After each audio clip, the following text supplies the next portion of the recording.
Chapter 1. The Hammer and Anvil. Dwarven Ale, a drink that tests even the hardiest of stomachs, especially if you're not a dwarf. At 10 in the morning, it feels less like refreshment and more like a dare. I grin at my mug, swirling the brownish liquid before taking a big gulp, then chasing it down with a bite of dwarvish breakfast paste. It has a proper name, but it's so dreadful sounding I've long since called it simply breakfast paste. The concoction is an odd mix of meat, oats, cream, and mountain spices so potent they could knock the wind from your chest. Most gag at first taste, but I've grown to savor it. Growing up among 3 dwarves has shaped my palate in ways few humans would envy. I chuckle remembering my first encounter with it as a wide-eyed 8-year-old. Uncle Grogrick had just returned from the mountains boasting of spices only true dwarves could craft. I spat the paste onto the ground, declaring it vile. He was furious. Had Throm and Gamriel, my other 2 uncles, not restrained him, I might not have survived his wrath. Judging by their smirks, though, they were more entertained than concerned. I glanced down at my mug, smiling at the memory. Over time I came to appreciate Uncle Grog's cooking, and now I count him among the finest chefs in the city. Few would guess it, of course. His gruff demeanor tends to overshadow his talent. Now I sit in Uncle Grog's Inn, a sturdy and welcoming establishment he insists on calling simply the Inn. The locals, however, know it as the Hammer and Anvil, after the iron sign out front bearing what else? A hammer and anvil.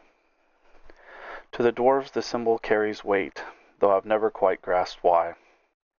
The building itself is stone and timber, with wide archway leading to wrought iron doors inlaid with redwood. Inside, the inn feels like a sanctuary, a warm refuge from the harsh world beyond. Massive beams support the low, vaulted ceiling, some carved with scenes of dwarven legends, battles, and symbols of strength. Rough-hewn stone walls are softened by tapestries, shields, and weapons, many said to be trophies from Grogrick's younger days.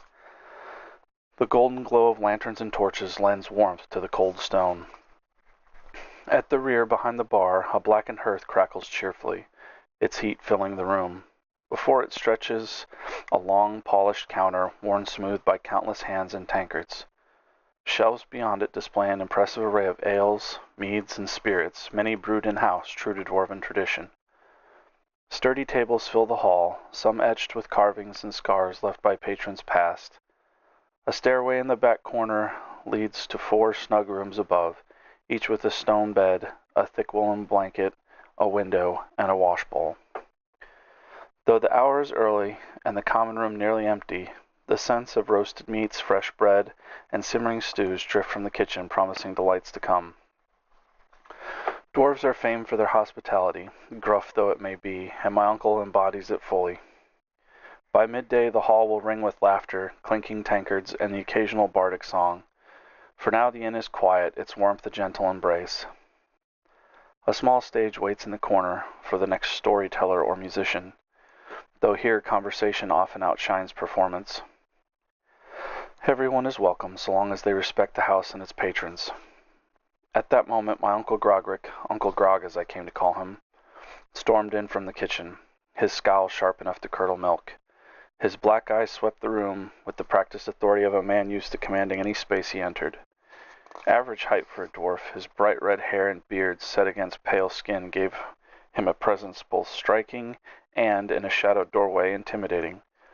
To strangers, and even to some who knew him, he could look terrifying. But I knew better. Beneath the iron exterior was a heart softer than he ever admitted. He had a reputation to uphold, and he wore it like armor. Rumors swirled about his days as a berserker in the border wars, tales of ferocity few dared to question. He never confirmed them, never denied them, only met such talk with silence. Yet I had glimpsed another side. The day he helped a human child who had scraped her knee. He lifted her gently, pressed a small flower into her hand, and sent her off with a smile, after glancing round to make sure no one had seen. Children sense kindness where adults only see menace. My thoughts broke at the sound of heavy boots on the wood. Suddenly, Uncle Grog stood before me at the bar, arms crossed, gaze sharp as a blade. "Well, where are you off to in that ridiculous little brain of yours?" he asked gruffly. I tried to suppress my smile. "Just enjoying the simple pleasures of good ale and a fine meal, Uncle Grog." He snorted. "At least you finally learn to appreciate good cooking when you eat it. His tone was rough, but the flicker of satisfaction in his eyes betrayed him. His gaze slid to my empty bowl, and a smirk tugged at his mouth. What brings you here so early? I'm meeting Keenan. His ship should arrive this morning. His brows furrowed. Still friends with that troublemaker, are you? Has he finished his paladin training? I laughed. Don't worry, Uncle. He's got the title, the oath, and even a proper paladin name to prove it. Uncle Grog shook his head, snorting again. I still remember the day he came running to you about those cursed wolves. If Gamriel hadn't overheard your plans, both of you would have been dead meat. The memory rose, sharp and vivid. Keenan, eyes alight with excitement, had come to me declaring the wolves were harassing farmers, and that he'd track them to their den. All we have to do is kill them, and we'll save the farmers and be heroes, he said. Who wouldn't want to be a hero? So I followed my ever-impulsive friend. We were only 10 years old, armed with wooden swords and blind confidence. When we found the den, the wolves were there, just as Keenan had promised, but nothing prepared us for what we saw. 6 dire wolves. Dire wolves are nothing like their lesser kin. These beasts stood nearly as tall as horses at the shoulder, their coarse gray and silver fur bristling, amber eyes gleaming with predatory intelligence. Their teeth were razors, their limbs built for killing. The alpha stepped forward, its howl splitting the wilderness, chilling us to the bone. It fixed us with a gaze that weighed our lives.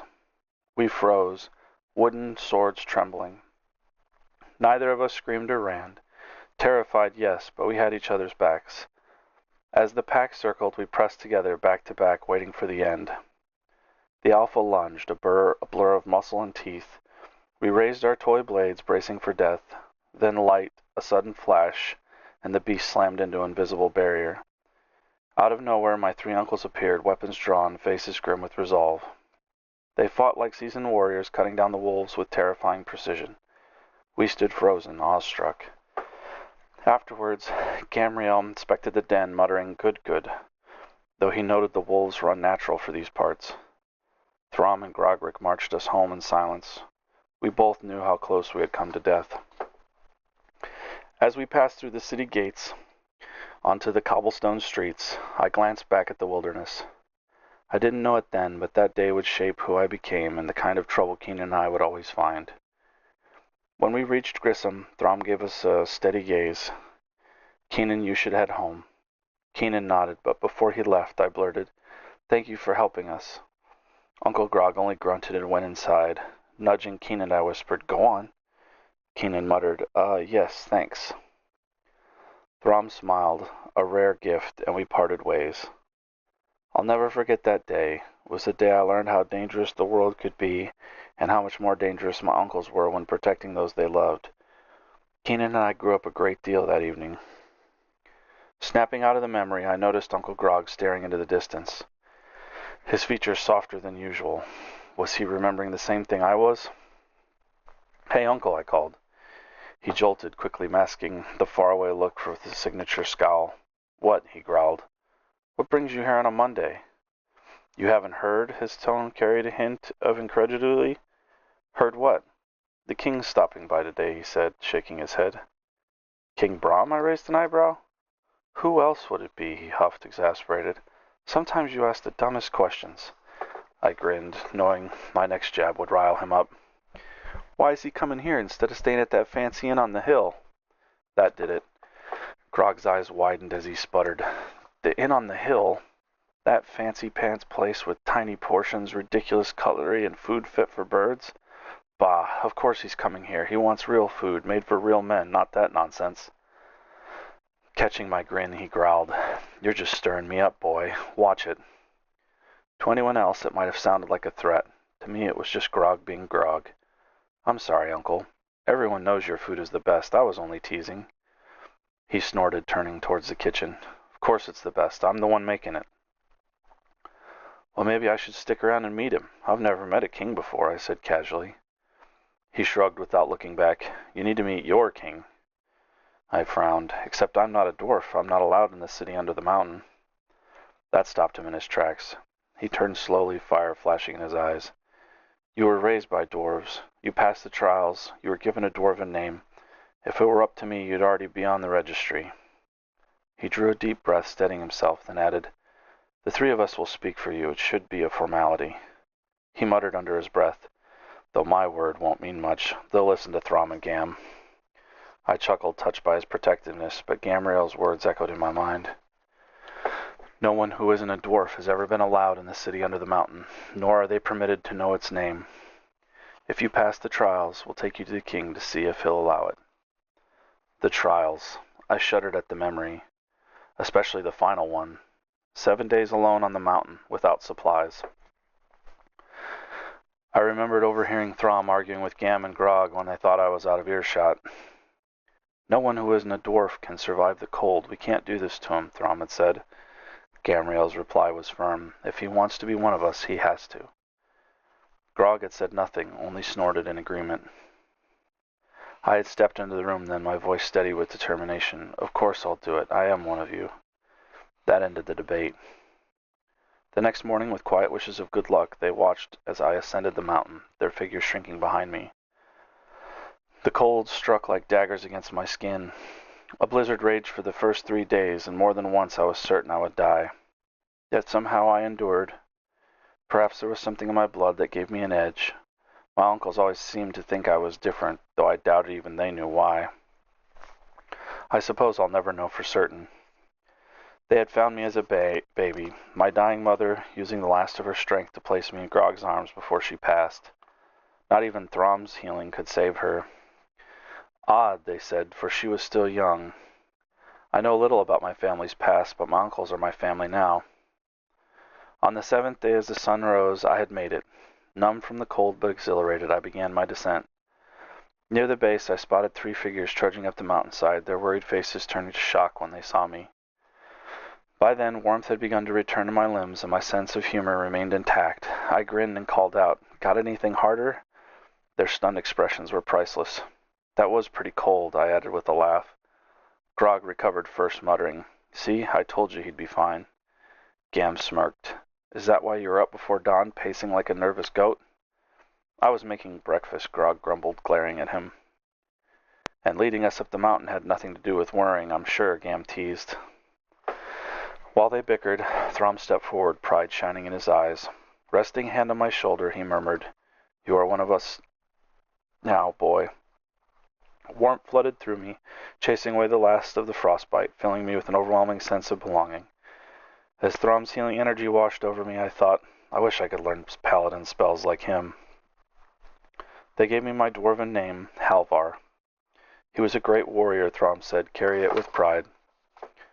"I'm honored," I replied, my chest swelling as they beamed at me, though Grog quickly returned to his usual gruffness. "Enough of this. Let's go home. Supper's waiting," he grunted, stomping off towards the city. We returned to Grissom, where a feast was prepared in my honor. That night, surrounded by the uncles I had fought so hard to call family, I knew this was where I truly belonged.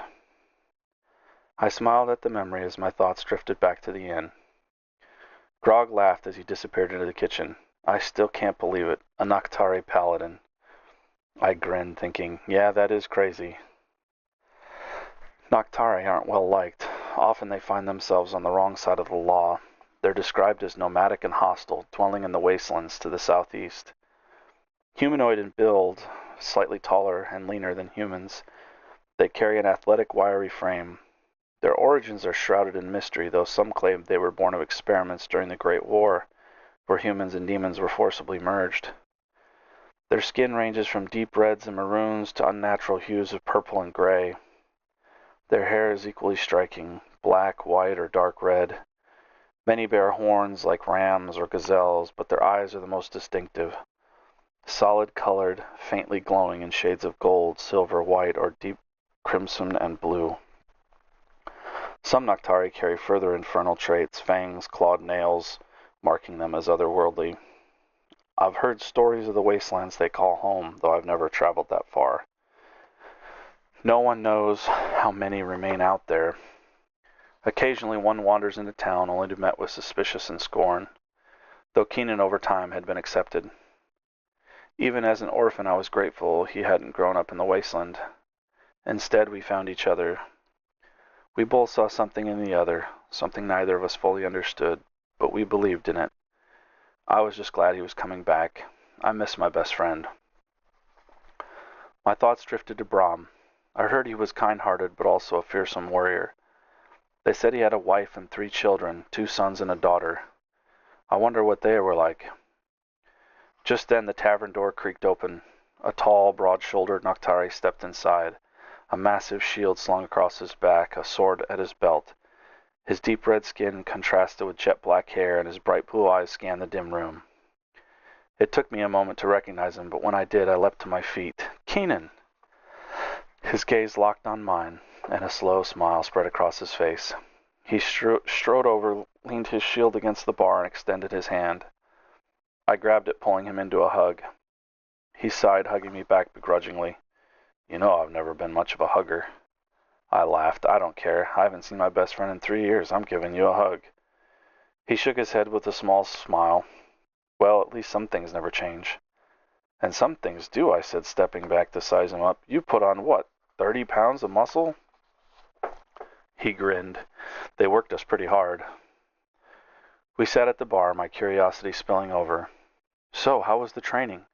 Was it as tough as they say? And why 3 years? I thought it was less than 2. Did you get a smite? A special weapon? How was the food? The beds? Did anybody die? He laughed. Slow down, one at a time. He took a breath. Training was good. Yes, it was tough. It shouldn't have taken that long. It's only supposed to be 18 months. But I didn't get the vow and smite I wanted, which is why it took longer. He paused, thinking. What were the other questions? I chuckled. Weapon, food, bed, and anyone die? He smirked. No weapon, but I did get a shield. The food could never match Grog's, he said loudly towards the kitchen. The beds were terrible, and no, I am not dead. I laughed, but before I could press further, a low grunt came from the doorway. Both of us turned to see Grog standing there, arms crossed, silently listening. Of course the food wasn't as good as mine, he said flatly. And the reason it took you longer is because you're stubborn. He fixed Keenan with a knowing look. Throm called it. Said you'd make it, but it would take longer than 2 years.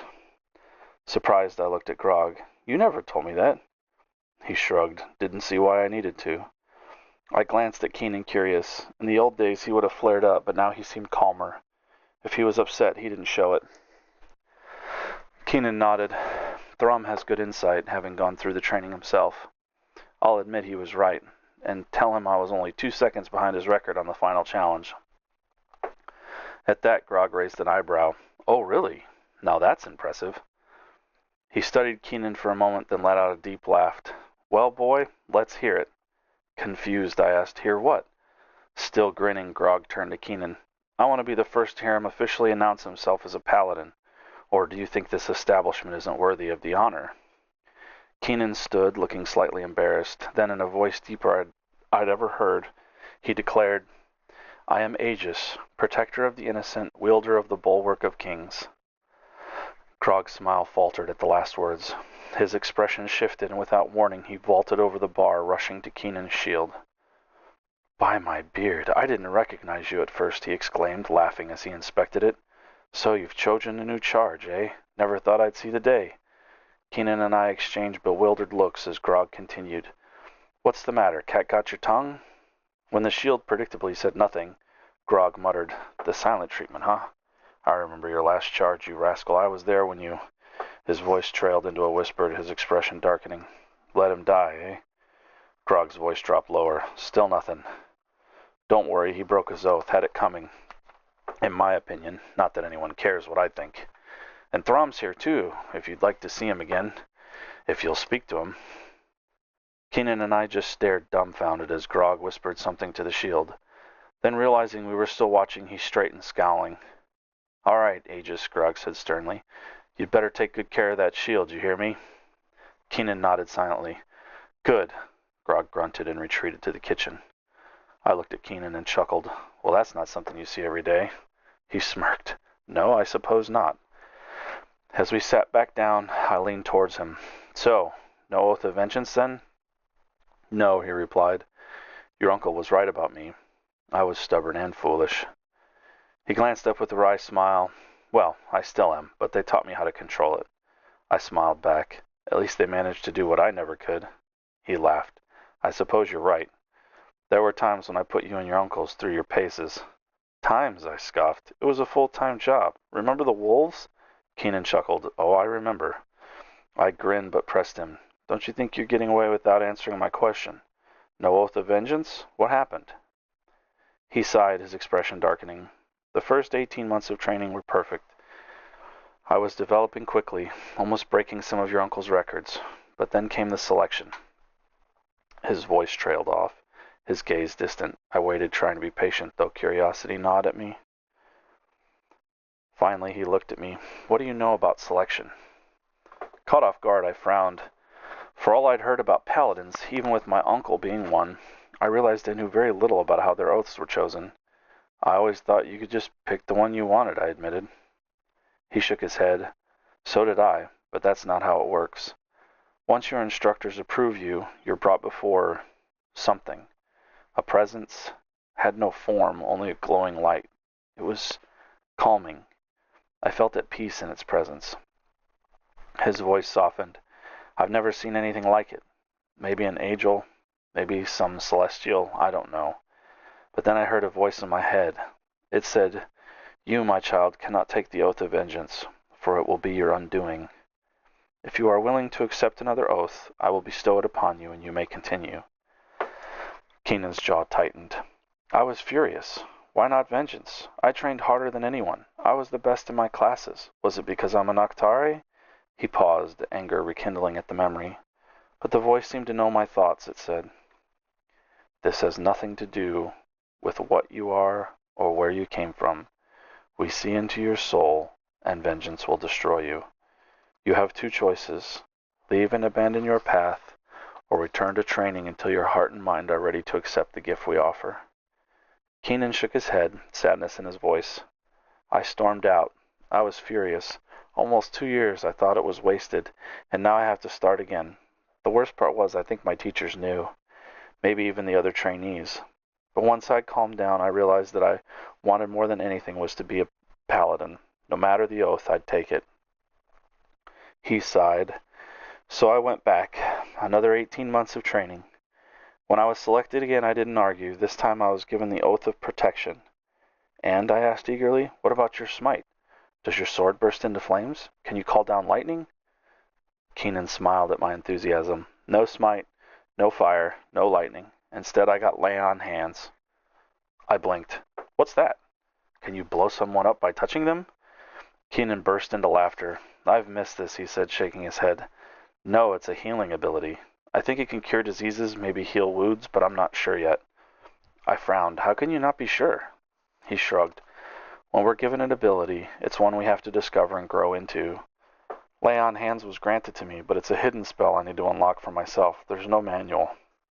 I patted him on the shoulder. Well, even if it's not a cool spell, I'm proud of you. Keenan smiled, but neither of us noticed Grog standing in the kitchen doorway, his expression stunned.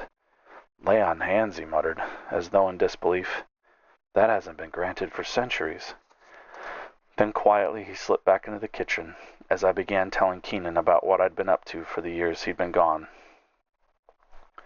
After about 30 minutes of catching up, a commotion stirred outside, followed by the sounds of a small party arriving.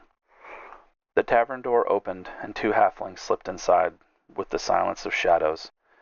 They moved quickly, scanning booths, peering behind tables, their green hooded armor blending with the dim light. Each carried a dagger, but it was more than a weapon. Their movements carried purpose, discipline, and uncanny precision. As one neared the kitchen, my uncle stepped out, arms folded. Ah, right on time as always. Go ahead and look, you nosy buggers. The halflings vanished in the kitchen, reappearing moments later to exchange a nod before slipping back outside. My uncle turned to us, his tone suddenly sharp. You two best behave. I don't need any trouble today. The door opened again, and a giant of a man entered, clad in full plate armor. He removed his helmet, revealing brown eyes beneath a fall of blonde hair that brushed his shoulders. His gaze swept the room with the calm vigilance of a seasoned warrior. He set his massive shield by the door, its polished surface catching the lantern light, and rested a gauntleted hand on the hilt of his sword. On his chestplate gleamed an intricate design, a dove with outstretched wings descending before the roaring head of a lion. Next came another man, perhaps 6 feet tall, with wavy blonde hair and bright green eyes. His warm smile softened the edge of the armored presence before him. Behind him trailed a girl of 10 or 12, shy and watchful. She clung to his side, her black eyes darting about the room, her blonde hair tied back in a neat ponytail. She pointed toward a quarter table, and the man nodded. She slipped quickly into her seat, the armored giant settling beside her, listening patiently as she whispered to him. The man in charge wore well-crafted but unremarkable leather armor. His presence was commanding, yet his features radiated kindness. He strode to the bar. "Hey, Grog, what's for lunch today?" he asked with a smile. Grog clasped his hand firmly. "Fresh bread, stag, and boar stew, and I even got some of that nasty mead you like from that island that only trades here once a year." The man laughed heartily. "See, this is why I come here and not up on the hill." He lowered his voice, glancing around, though I probably should be more careful who I say that to. Turning, he regarded Keenan and me. "So this must be your nephew you told me about, and it's not every day you see a Noctardy paladin in a bar." Introductions were made, and Brahms shook our hands. What struck me most was his ease with Keenan. For most, an Noctari drew suspicion, if not outright hostility, but Brahms' kindness was unshaken, as though Keenan's heritage meant nothing at all. In Grissom, people tolerated him, but elsewhere Noctari were often driven to the docks or the wastelands. As Grog prepared their food, Brahm lingered, asking about life with my uncle, about Keenan's training. His questions were warm, genuine, and his presence put us at ease. When the food arrived, he excused himself to join his daughter and the armored guardian. The lunch crowd began to swell, and Grog busied himself behind the bar. At some point, two halflings returned, slipping to separate tables, their eyes scanning the room. I chuckled inwardly. He keeps a low profile, but he's well guarded. That bodyguard alone would make anyone think twice. Keenan leaned close, whispering, "I could be wrong, but I think those are two different halflings." I blinked, studying them. Hard to tell. Their hoods hide most of their features. He nodded. One's taller, the other shorter. The first pair were the same height. I laughed, smacking his shoulder. "Well, at least they taught you some useful awareness in training," he smiled, faintly. As we rose to leave, raised voices caught our attention. Three men arguing at a nearby table, their fear plain. "I'm telling you that ship is cursed," said one, a dock worker with dirty brown hair. His companion, a traveling merchant, scoffed, "You expect me to believe that nonsense?" The third man, another dock worker with black hair, leaned in. "No, it's true. There's something about that ship. It strikes fear in your heart. It'll drive you away." The first man shuddered. The crew, dreadful. A stench about them. And their eyes. The third man's voice dropped to a whisper. "Yes, their eyes. They were red." By now the tavern was loud with laughter and clinking tankards, drowning out the rest. But I noticed Brahm and his companions still alert, listening intently, while the crowd remained oblivious. I turned to ask Keenan what he thought, but the door creaked open. A wave of unease swept through me, sudden and inexplicable. It was not fear of what I saw, but of what I felt, a terror without shape, like a shadow in the dark you know is there but cannot see. Two large sailors entered, filling the room with the smell of death, and the doorway with their bulk, scowling as they surveyed the room. Their sun-darkened skin, tangled beards, and calloused hands spoke of years at sea. Their patched canvas and leather garments hung loose, worn thin by salt and storm. But it wasn't their size that chilled me, it was their eyes. Red. A shiver ran through me. One of them growled, "What are you looking at?" His voice was gravel, his stare unblinking. He brushed past me towards the bar, his companion close behind. I turned to Keenan. He had gone rigid, his hand resting on the hilt of his sword. "Do you see their eyes?" I whispered. "I've never seen anything like that." Without looking away, he murmured, "I've heard of it, but never seen it. Demon possession, maybe." "What? I thought that was a myth," I hissed. He shook his head, his expression grim. "Not according to the Paladin Library." The sailors reached the bar. Grog had stopped mid-motion, his gaze narrowing. For a long moment, the three of them stared at one another, the air thick with tension. Then the second sailor pulled something from his pocket and held it out. It looked like a black stone. "You know where we can find more of these?" Grog's face shifted, so subtly only I, who had grown up under his watch, would notice. His jaw tightened, his eyes darkened, anger and concern flickered beneath the mask of his gruff exterior. "No," he said coldly, "and if you're not going to order anything, I'll have to ask you to leave." The man snorted. Come on, let's try the market. Someone there will know. They turned and left, their heavy boots echoing against the floorboards. Grog's eyes followed them until the door shut behind them, his stare burning with an intensity that made my stomach twist. He turned to Keenan. Keep an eye on them, they're bad news. Then to me, if you see your uncles, send them straight here. I nodded, though confusion gnawed at me. What's wrong? He shook his head, his voice low and final. Send them straight here. Without another word, he disappeared into the kitchen. For a moment, the tavern's warmth returned, the clink of tankards, the hum of conversation, but I couldn't shake the image of those red eyes. They lingered in my mind like embers in the dark, a warning I didn't yet understand.